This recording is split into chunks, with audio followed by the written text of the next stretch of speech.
What's up? Hey, hello, everyone. Wow. So today we are back going to be talking about Survivor season 46, episode 10. Probably the most fun episode that I watched this season. This episode was really great. So, my name is Rachel. I'm Alyssa, and Applebee's is still my favorite sit down restaurant.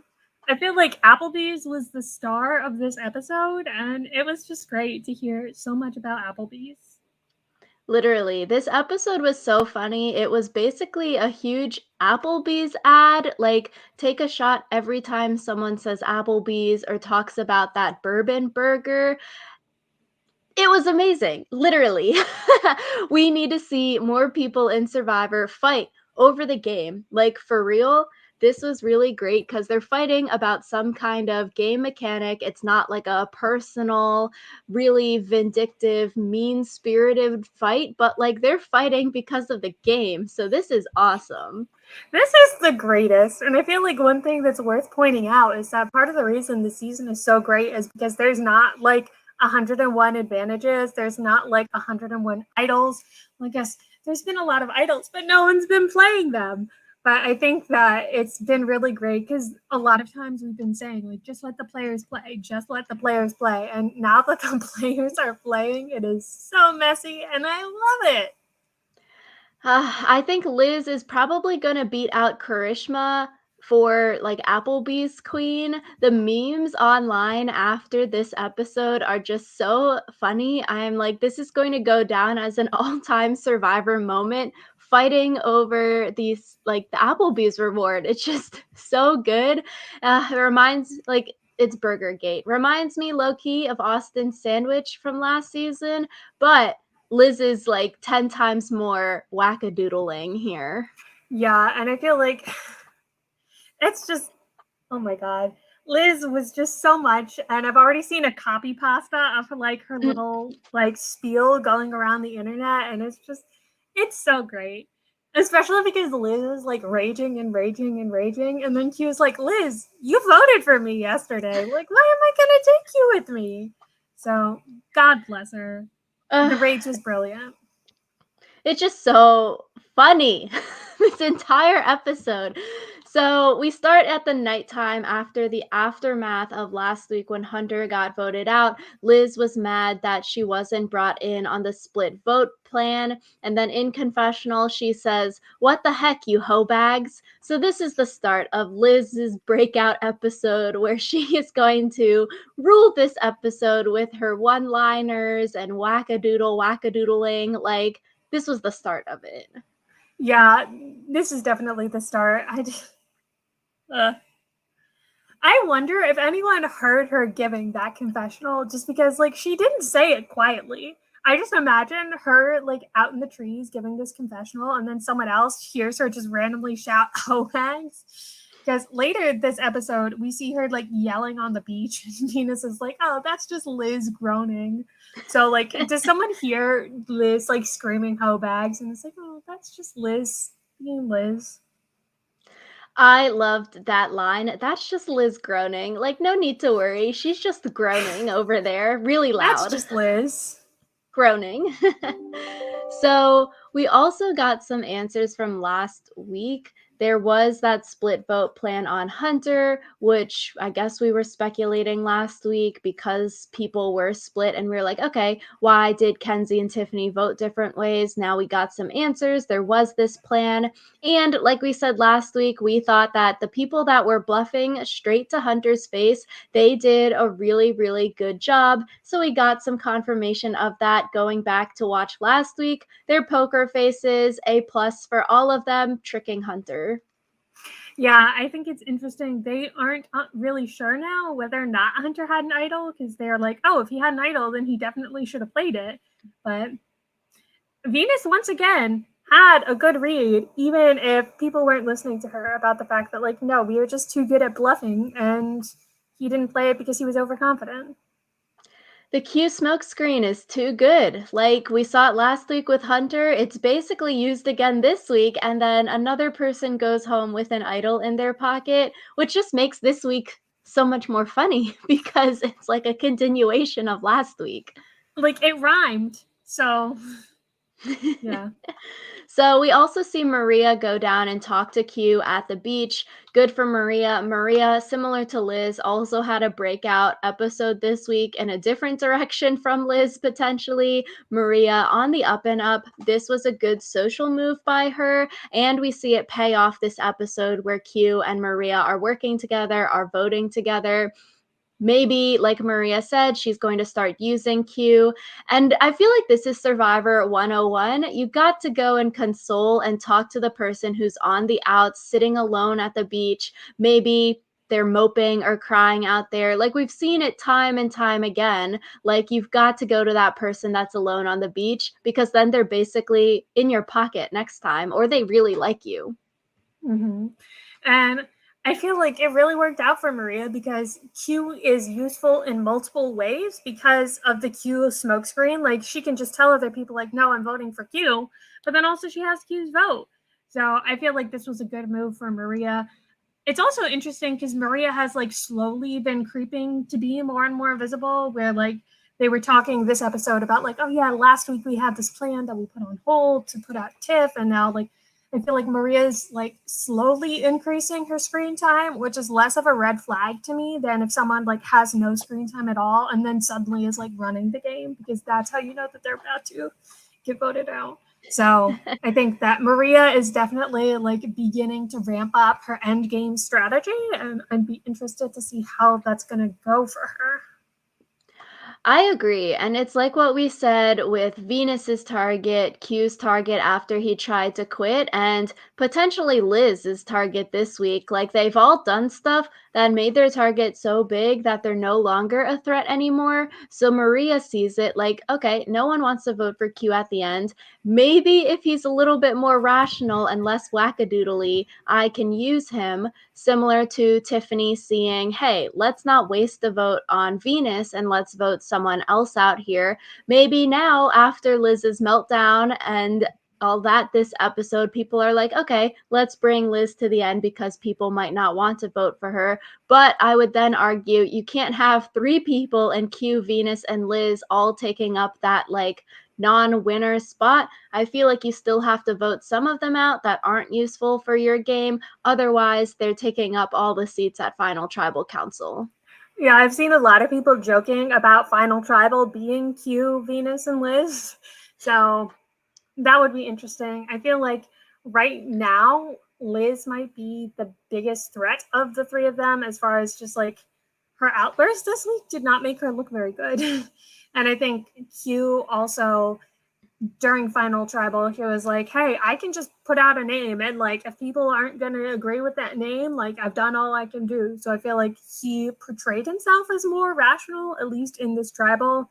And Venus is Venus. I feel like we've talked about her strategy or lack thereof to death. So yeah, I feel like right now Liz might be the one of the three of them who gets the axe for no longer being useful, but we'll have to see. People might want to keep Q around now that he's had food. He might be back to his regular Q self after he got food last time. Then he was going on the Q skirt speeches, but then he still tried to quit. But maybe that's his mind working rationally. I think people probably think they could beat Q at the end, but Q skating by all of these tribal councils could have a good argument if people respect him. But it seems like similar to Venus, a lot of people, for some reason or another, potentially really dislike Q and they might not want to vote for him at the end, similar to Venus, where people have some kind of thing against her where they might not want to give her money at the end. And people might not want to give Liz money at the end either because she's rich already. Yeah, I've seen a lot of people say that if it's a Venus Q Liz final tribal, then Q like blows the other two out of the water. Just because I think they don't necessarily respect him, but he also has like done some stuff as opposed to the other two. Like Q did like survive on a tribe that got decimated. He did like have an alliance with Kinsey and Tiff, even if he did like kind of shit all over it. So I think that Q has kind of done stuff. So I think he could scrounge together some respect if he gets to the end, depending on who he's with. I agree. Like Q is a good talker with all that real estate stuff, being really, really good at real estate. He can probably give a good speech at the end.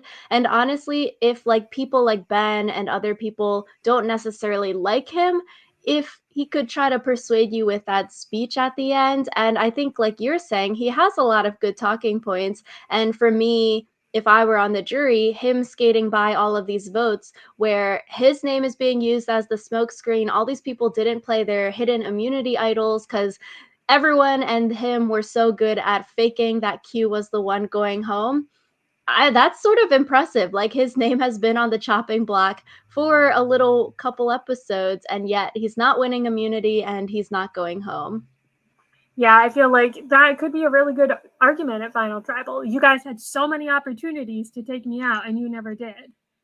So Yeah, so we get to the reward challenge. I think this is going to be a famous reward challenge now after this week's episode. They have to do an obstacle course and then you win the Applebee's reward. Liz, throughout Jeff talking about this reward is just so funny and she's like, "I love this burger." And then throughout the challenge she's screaming like, "Burger." It's so like cute and funny in a weird way because the way she's saying burger just seems so like high pitched and kid like. yeah, she is just really into that burger, which makes it so much funnier when after everything, the people who go on the reward don't actually eat the burger. I was like, oh, you could not have written a better ending. But I feel like this obstacle course wasn't the interesting part so much as like the interpersonal dynamics. I think it was really funny when Liz got to the part where she has to like throw the sandbag and like the music swells and you're like, wow, is Liz finally going to get her burger? And then she misses. So I wrote in my notes too that I liked the editing on the sandbag part because I feel like with the music, usually you can tell, like, okay, the music is ramping up. This is the person that's going to win the challenge, but they tricked us and faked us out. Like, it was cool. I thought for the first time watching it, I was like, oh, dang, if Liz can get that sandbag on her first try, like, I'm rooting for her. That would be super fun. But then they tricked us out, and then the music faded back and then it was still suspenseful. So I really like that editing. I really liked it too. I felt like it was fun and it also kind of added to the humor of the episode because it was kind of like, oh, Liz sees herself as this big hero, but she's not. So Q is the first one to land the sandbag. He wins the Applebee's reward. And then it's just funny too because Q, he has every right to choose whoever the heck he wants. He won the challenge, he gets to choose whoever. Similar to like family visits, people might get butthurt over that, but like if you win the challenge, you get to choose who goes on reward with you. But then on the other hand, too, Liz also has the right to feel these emotions that she's feeling. So then it's just so funny, like the whole scene. I think it would be like more understandable that Liz was pissed off if she hadn't literally just voted for Q. Like you don't get to try to vote someone out of the game and then expect them to like take you on a reward with them just because you're hungry. Like maybe you should have thought of like what bridges you were burning when you were voting for Q. Yeah, apparently Kenzie and Maria both offered to trade their spots with Liz, and Q said no, like who I picked is who I picked. We're going on reward. So that maybe sort of explains some of Liz's outbursts a little more and why she was so pissed off at Q. Because if Q said, yeah, you're allowed to trade, then Liz could go on reward. But Q is very adamant, no tradesies. I picked you. You are not, like, you are coming. You are not coming on the reward, Liz. And I feel like Liz, just because she hasn't eaten because of all of these allergies and she has this bond with her child with going to Applebee's on Wednesday, doesn't mean that you get to go on the reward automatically. You know, like if you wanted to be on the reward, you have to win the challenge. Yeah, and I think also I don't know, someone else offering to give up their position, it kind of feels like something that Jeff should be like, no, like that's not something that can be done because like you said, he's the one who won the reward. He's the one who gets to choose. Like someone else doesn't get to be like, oh, I think Q should have chosen someone else, so I'm gonna like forfeit my spot. So I feel like in the future, maybe they should be like, no, take backsies. Yeah, I sort of wish they showed that on screen, like them offering and Q saying no. And like Q is right. He gets to choose. He won the challenge. Like I picked you people. You people can't give it up to give it to someone else. So I'm glad that Q stayed firm in his decision. Whether his decision was to let Liz on the reward or not, he picked whatever his decision was and stuck with it rather than being wishy-washy. So I feel like good on Q for being firm here because other people might have folded and maybe would have picked Liz when she's crying and begging compared to Q was like, nah, that's not going to persuade me. Yeah, especially because like rewards are timed for strategic talk, and Liz has already made it clear that she's not going to be strategic with Q. She's trying to get him out. So good for Q. Yeah, and so Liz has this outburst and it was a good outburst, I guess. I'm like, sometimes you just gotta let it all out there. And then she went back into game mode. She's like, okay, I'm ready. I am okay now. And I'm like, that is so relatable. Sometimes, when driving and other things, you just gotta have an outburst and then you compose yourself and you're back to normal. So I'm like, people are going off on Liz online for the outburst, but I'm like, have other people not experienced this in other aspects of life before? Yeah, I feel like people aren't really going off on Liz about the outburst so much as how ridiculous it is that she like felt entitled to Q taking her on the reward. Like if she was just upset to be upset, like that's fine. We all get upset sometimes, but her whole thing about how like Q blew up her game and how she didn't know about the split vote thing. It's like, babe, take a breath. So I think it's one of those things where everyone understands that it's just a human emotion, but also it's a little bit funny. It's a little bit funny to watch someone lose their shit sometimes. And now that it's like a whole year later, I think it's funny. I thought she might quit for a second there because she was just pushed to the edge so far. I also feel like it's gotta be so funny for the jury members. They're in Ponderosa, like Tiffany goes to the jury tonight and she's telling everyone about Liz's meltdown at the challenge. And then they've only heard these secondhand retellings of the story and they get to watch it on Wednesday night. I'm like, that probably would have been so funny to hear the story and then now be actually seeing what happened there. I love that. I thought this was great Survivor. Like you were seeing these raw emotions, people being mad at choices that other people are making in the game. Like this is what we need. People aren't just all buddy buddy in other times. They might just be like, "Oh, Q, it's okay. Like you did pick me." But nah, Liz felt these emotions and she let it out there. She didn't keep it in. Yeah, I feel like the raw emotions are the best because some people, like we talk a lot about, like game bots aren't fun. This cast is the opposite of game bots. And it was also funny in this segment, like when Liz is screaming, the first few things she says, Venus like steps over a little bit to console Liz, and then Liz continues to scream, and then Venus steps back into her spot. And then just like watching the facial reactions of everyone else standing there, like, oh, this is happening. This is sort of awkward. What do we do? Like, I might accidentally start laughing. Yeah, I feel like I laugh when I'm uncomfortable, and that would be really uncomfortable. Yeah, like seriously, it'd be very uncomfortable. And then Q saying, "But Liz, you voted for me last night." Like, how could everyone else not laugh? I don't know. They're stronger than I am. Ugh. And then to top it all off, we go to commercial break, and then we get this Jeff advertisement where he starts it with, Survivor's tough. If you think you can do it, you should apply. And I was like, that's just too funny. It's just a comedy. Yeah. I feel like one thing also that people have been pointing out about Liz is that like she knew about her allergies before she came on the show. Like she knew that she wouldn't have anything to eat. Like it's kind of weird that like she willingly applied for the show knowing about her allergies and then is surprised when there's nothing to eat and then tries to get people to feel bad for her when she was the one who chose this. Maybe it's her way, making the target so big it's small, saying that she's super rich. Ah, bring me to the end because who's going to give me money? Oh, I can't eat anything, so I'm weaker in challenges, so I know I won't win any challenges. Yeah, maybe. Maybe. Uh, 5D and then the chess from Liz. Yeah. And then the next scene sequence was also really funny because it kept switching back between the camp and Liz's like post meltdown talking and then going to the Applebee's reward and all of them having a fun time. Literally take a shot every time this burger is mentioned. I feel like Alyssa, we have to go and try this burger now if it's that good. Yeah, I feel like maybe this is part of the Applebee's, like, I don't know, contract that, like, they had to mention the Bourbon Street Burger a certain amount of times. So, I don't know.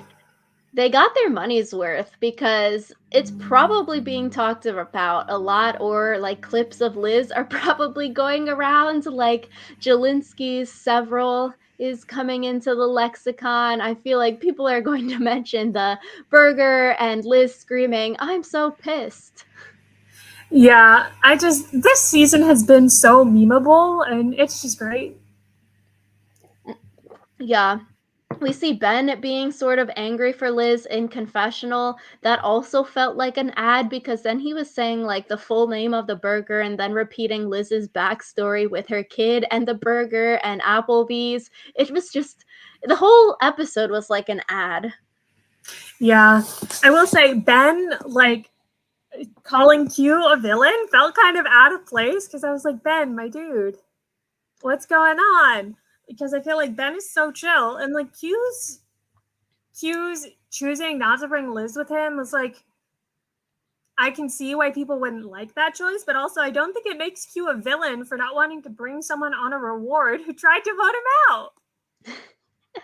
Yeah, like it feels like Ben was saying that truthfully, but maybe it was Ben saying it to like console Liz. Like if someone's mad at another person, you're gonna say, "Yeah, I hate that person too. That person sucks," in order to bond with the person who's mad at the other person.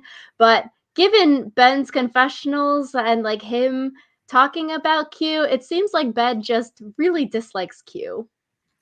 Yeah, which, you know, it seems like they kind of just have opposite personalities. As Ben would say, Q does not rock.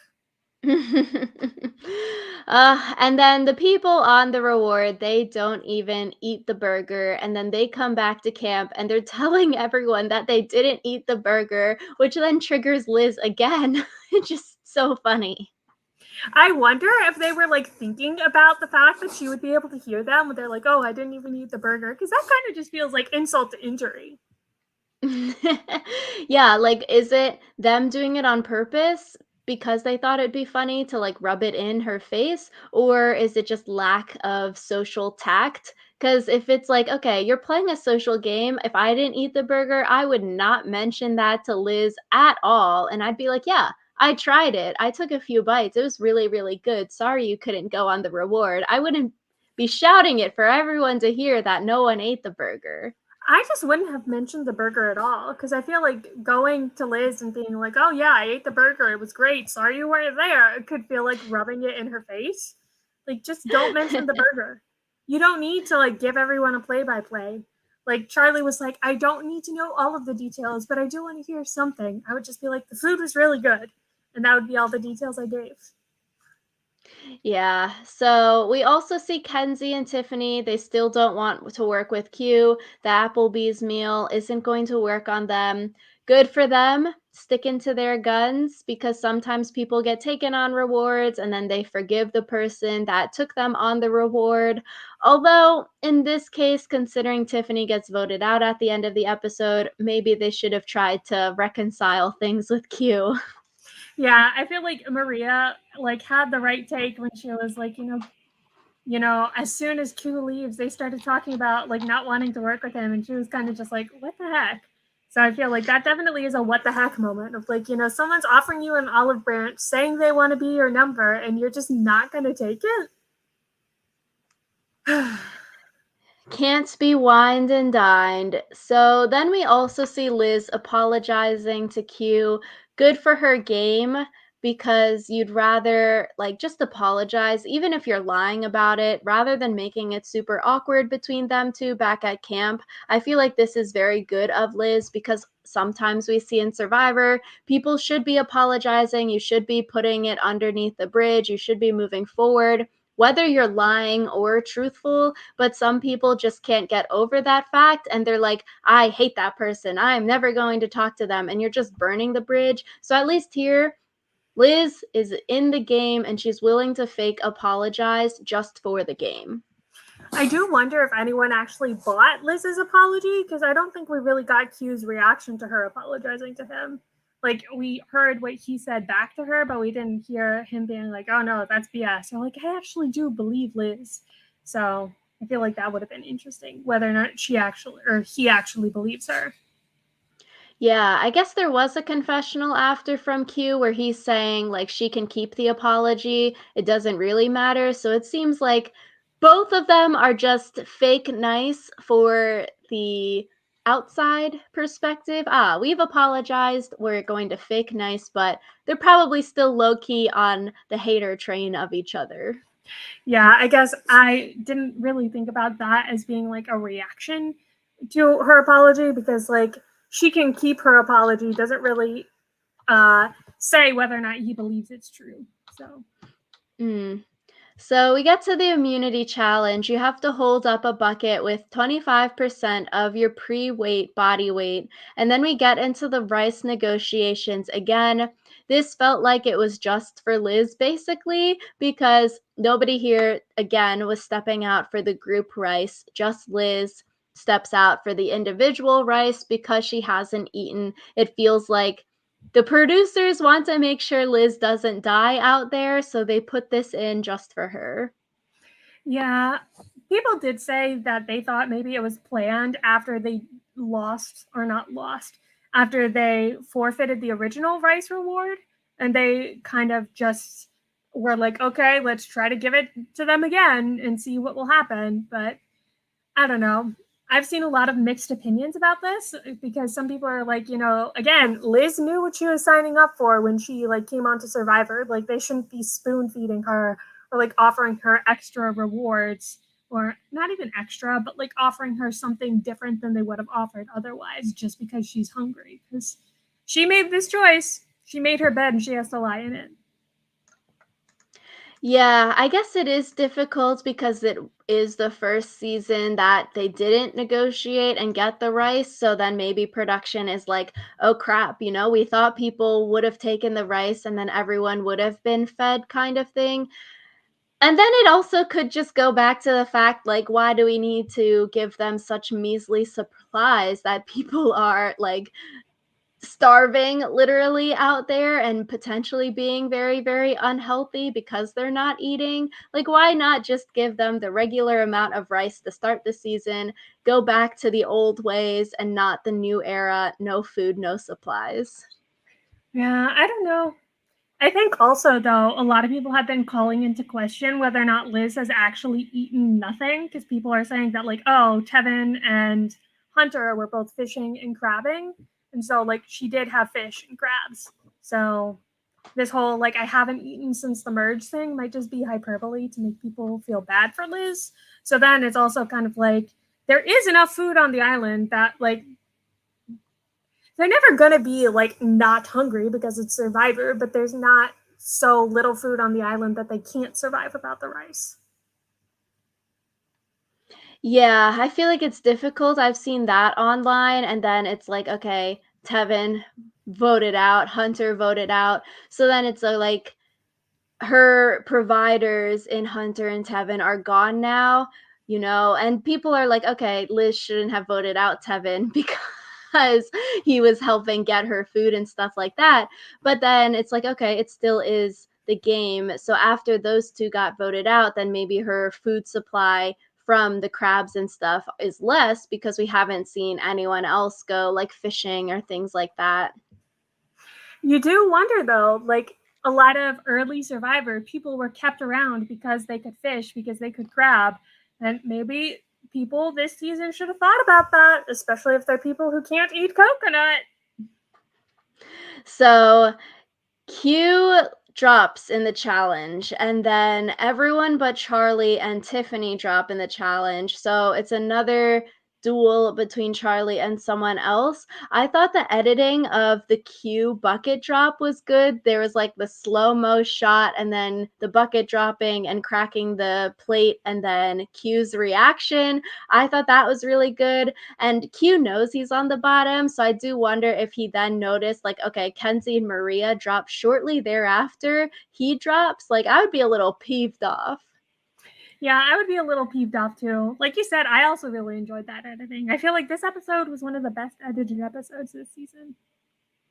So Charlie, like we said last week, doing very well in these challenges, which might not be good for him if people are like, huh, Charlie's doing really well. Maybe we should vote him out. And it was just extra funny too. After he won and beat Tiffany, he says, oh, I've been training grip strength for the past 2 years. And I just thought this was so funny because everyone is on like Carson and Hunter for building these puzzles. And then now you gotta not just build the puzzles at your house, you've gotta train your grip and do all of these other things. I'm like, good for you, Charlie. That is a smart thing to do. The thing is, I feel like stuff like training grip strength is actually easier and more versatile than like building a whole puzzle.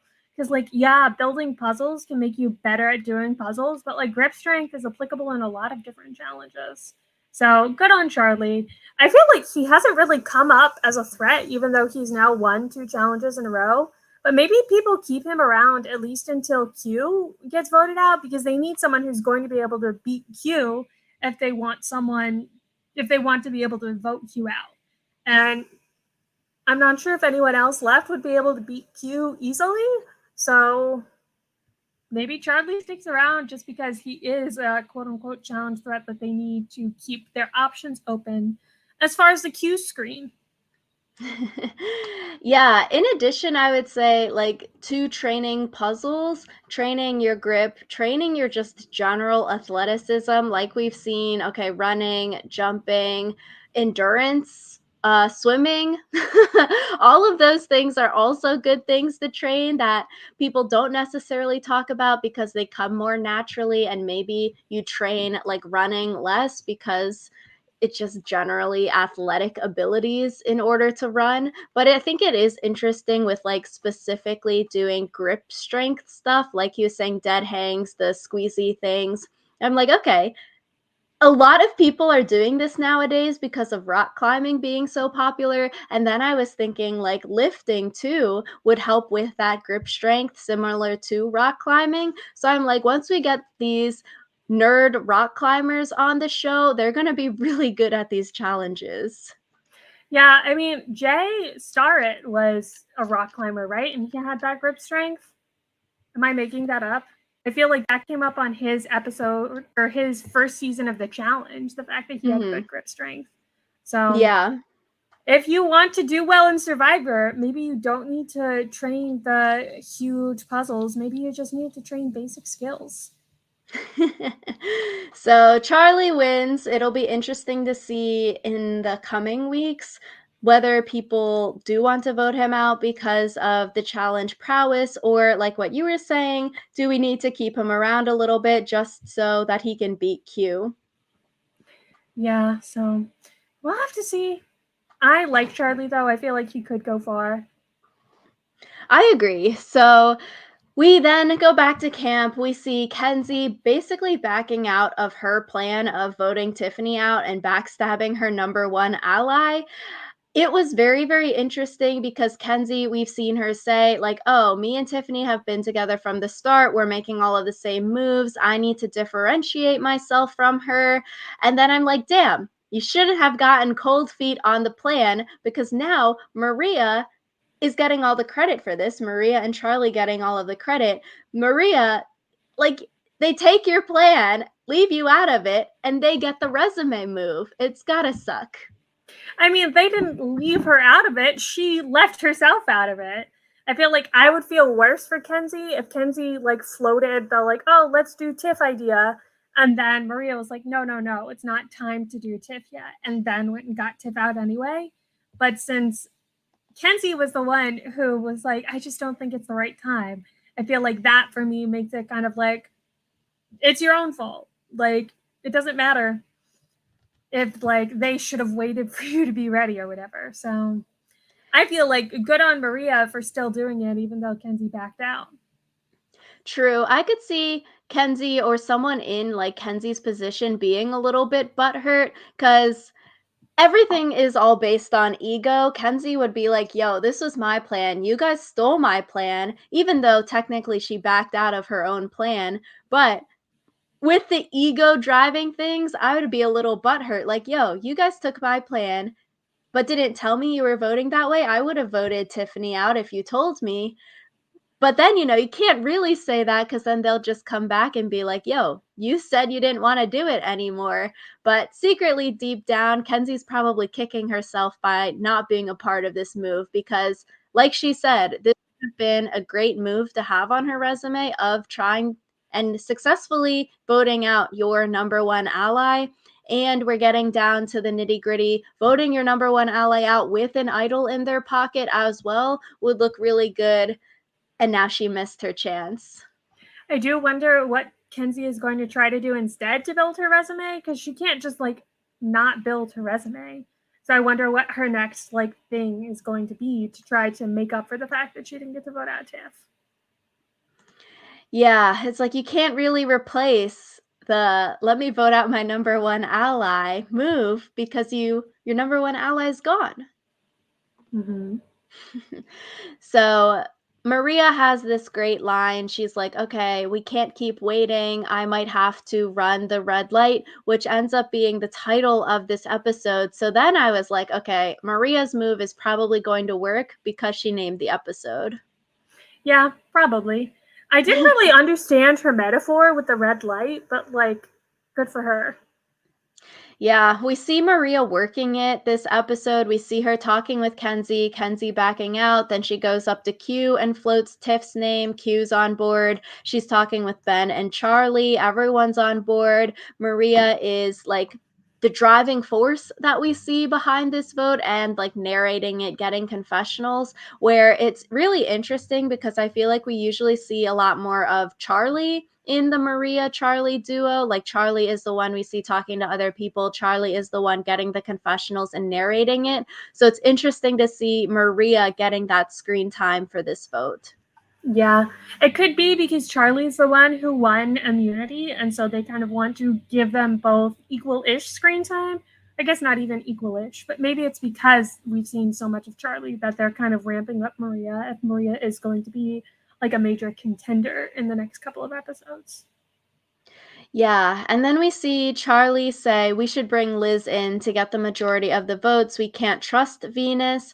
So then we see Maria approaching Liz about this, which is really wild because as we've seen this entire episode, Liz really, really dislikes Q. You get all of the burger drama, Applebee's drama, but like Liz being able to work past that and Maria potentially like persuading her to work past that and push it under the rug is a really, really good thing for both of them if they can finagle their wording to make it sound really positive. Mm-hmm. And I feel like Maria did a really good job kind of corralling Liz, because definitely it could have been possible for Liz to not be willing to put aside her Q hatred. Exactly. Like, if Liz could smooth things over with Q, then this is a potential good move for Liz. But I feel like you wouldn't want to keep Q around if y'all like can't even work together for any time. But maybe Liz can't work with Tiffany either. So Tiffany's a bigger threat. Vote her out with the idol looks a lot better than voting out Q. For sure. So we basically get a tribal council repeat of last week. We get the Q smoke screen. It tricked Hunter with the idol. It tricked Tiffany not playing the idol this week. People here very, very good, similar to last week, at answering the questions at tribal. Like they were all basically saying Q is getting voted out here. Yeah, I feel like it must be interesting to be Q because I almost wonder if Q is going to be impossible to vote out because next time people talk about Q, everyone's going to assume it's just another smokescreen. That would be really, like, funny and interesting to see. I think it's like it's, like, good. Everyone can answer the questions in a way that doesn't tip anyone off, and everyone feels comfortable that, like, this person is the one that is going home." So I'm like, "Okay, that's really good." Yeah. Yeah, so I thought this episode was really fun. I had a good time watching it. I was so gagged and gooped and shocked. Yeah, it was just a really fun episode because it felt like watching reality TV in like the best way where you're like these people are just they're too much. So it was great.